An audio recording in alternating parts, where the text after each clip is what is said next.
Babaeng inatake sa Texas. Hindi lang ng isa, kundi dalawang hayop na nagmula pa sa kalawakan.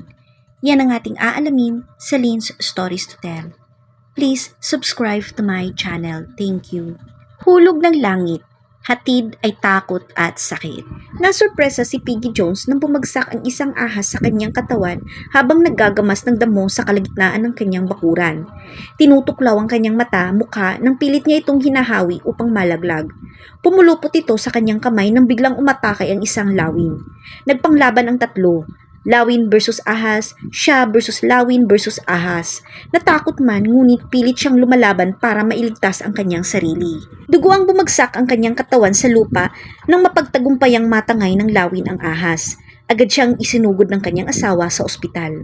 Ayon pa sa kanya, hindi niya inaasahang mangyayari ang ganitong insidente.